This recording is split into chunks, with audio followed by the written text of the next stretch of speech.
A young man walked into a crowded bar through its only public door, on a night when a security camera watched that door the whole time.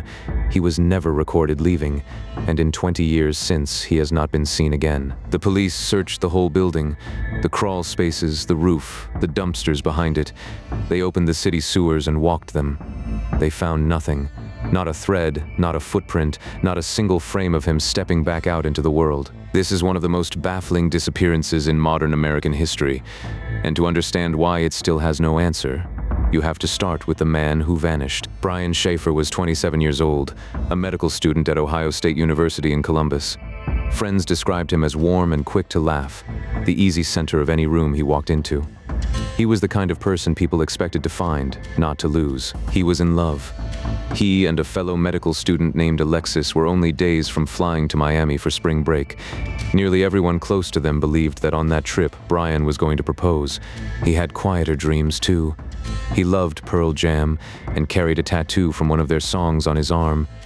Behind the medical career, he told friends what he really wanted was to start a band and play easy, sunlit music by the sea. But that spring carried a grief. Only weeks earlier, Brian's mother had died after a long illness. He told everyone he was handling it, and in public he seemed to be. The people who knew him best were not so sure. That week, he had been up through the nights, cramming for a set of hard exams before the break. By the Friday it all ended, he was exhausted. It was the last ordinary day anyone would be able to account for. On the evening of March 31st, the Friday that spring break began, Brian had a steak dinner with his father. His father thought he looked tired, too tired to go out. He kept that worry to himself. At 9 that night, Brian met his friend at a bar called the Ugly Tuna, up an escalator on the second floor of a busy shopping complex on High Street. Remember that escalator? It is the center of everything that followed. An hour later, he called Alexis, who had gone home to see her family before their trip. It was an easy, happy call.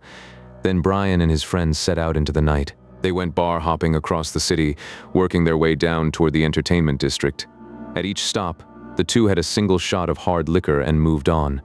It was a normal night out, unremarkable in every way, until it wasn't. After midnight, a third friend met them out in the arts district and offered a ride. She drove the two men back to where the night had started, the Ugly Tuna, and joined them for a last round before closing. At 1:15 in the morning, a security camera filmed the three of them riding up that escalator into the bar. It is a small, ordinary piece of footage. It is also one of the last times Brian Shaffer was ever seen. Inside, at some point, he became separated from his two friends. Then, at 5 minutes to 2, the same camera caught him just outside the entrance, talking with two young women. He said goodbye. He stepped out of the camera's view. The bar closed minutes later. His two friends waited at the bottom of the escalator for him to ride down and join them. They called his phone over and over. He never came down, and he never answered. And here is the fact that has haunted this case ever since. That escalator was the only public way in or out of the bar. The camera pointed straight at it all night long.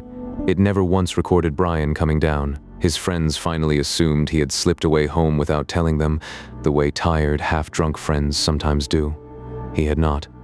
All that weekend, no one could reach him. On Monday morning, Brian missed the flight to Miami, the trip he had planned for months, the trip where he was going to propose. He simply did not appear. That was when his family called the police. The police began where he was last seen and pulled every second of the building's security footage.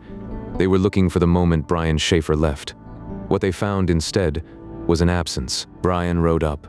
Brian stood outside the door, and then, on every camera covering every way out of that building, nothing. He rode up into the bar, and he simply never came back out. The search widened, and it only grew stranger.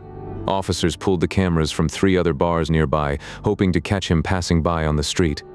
Not a single frame of him turned up on any of them. They posted flyers across the city.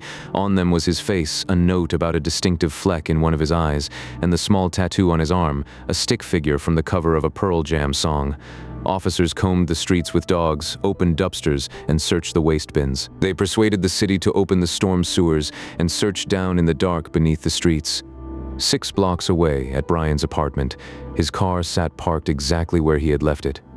Inside, everything was in its place. Nothing missing. Nothing wrong. And from that night on, there was no trace of him anywhere.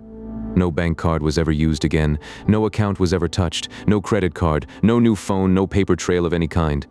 In 20 years, not one confirmed sighting. And consider where this happened. Not on a lonely road or in a stretch of wilderness where a person can be swallowed by the land and never found. This was the middle of a busy city, wrapped in cameras and streetlights and crowds. And still, the trail simply ended at a doorway. Think about how strange that is. A grown man does not simply evaporate from a locked, lit room full of people. He leaves through a door or a window or a vent. He turns up on a street, on a camera, on a bank machine. Brian did none of these things, so investigators asked the obvious questions. Could he have changed his clothes or pulled on a hat and slipped past the camera with his head down? Could he have left some other way, through a door the cameras did not quite reach? There was one such door. A service door not far from where Brian last stood, opened onto a hallway that led toward a construction area with its own way out to the street. The cameras near it panned slowly back and forth, or were switched on by hand, and might have missed a man slipping through. But it made little sense.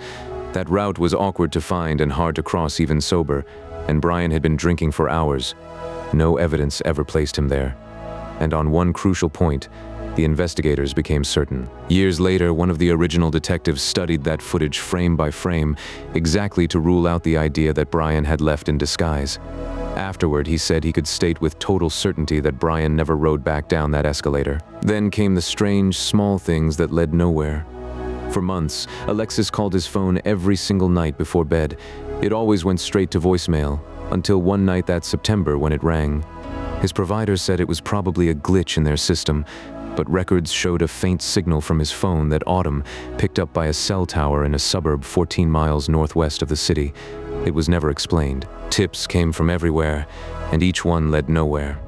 The lead singer of his favorite band paused a concert that year to ask the crowd for any word of him. Reported sightings surfaced in other states, and even other countries. Every one of them dissolved on a closer look. For a while, some wondered if his disappearance was the work of a serial killer said to target young men near water, a theory that circulated widely in those years. But the police, along with the FBI, looked at it and rejected any link. It did not fit. Brian's father never stopped searching, following a psychic's vision that his son lay in the water near a bridge. He and Brian's younger brother waded the cold river for hours, again and again, looking for a body they never found. 2 years later, in a freak accident at home during a windstorm, a falling branch struck and killed Brian's father, while his son was still missing. Soon after, a cruel message appeared in the father's online memorial, signed as if from Brian, from a faraway island. It was traced to a public computer. It was a hoax. Years on, a photograph of a homeless man in a border town said to resemble Brian, spread online. Investigators sent it to the FBI for facial analysis. It was not him. Later, the state released an age-progressed image of what Brian might look like in middle age, a face no one has ever matched to a living man. There is one loose thread the case has never tied off. Everyone who was with Brian that night was asked to take a polygraph. Those who took it passed. One person declined to take one. Police have never named a suspect, and have always left open the possibility that Brian, for reasons of his own, chose to walk away from his life. But almost nothing about his life pointed that way. He was days from a trip he had planned for months, from a woman he was about to marry, from a family he was close to. He left his car, his home, his phone, and his whole future sitting untouched behind him. For years, the tips kept coming, a couple every month, and detectives kept following each one into a dead end. His fiancée came to believe he was gone, not run away. His younger brother kept a quieter hope that he was out there somewhere. Both went on waiting. Today, the case file fills 4 boxes. Police say they hold 3 working theories about what happened that night. In all these years, they have never shared a single one of them. Somewhere there may be an answer. A wrong turn into the dark. A door that should have been locked and was not. A single person who has carried one secret for 20 years. But every honest account of that night ends in the same impossible place. A young man walked into a bright, crowded room, watched by a camera that never blinked. And he was never seen to leave it. If you would like to sit a while longer with the mysteries the world has never been able to answer, stay with us. Wherever Brian Shaffer walked that night, may the questions rest gently.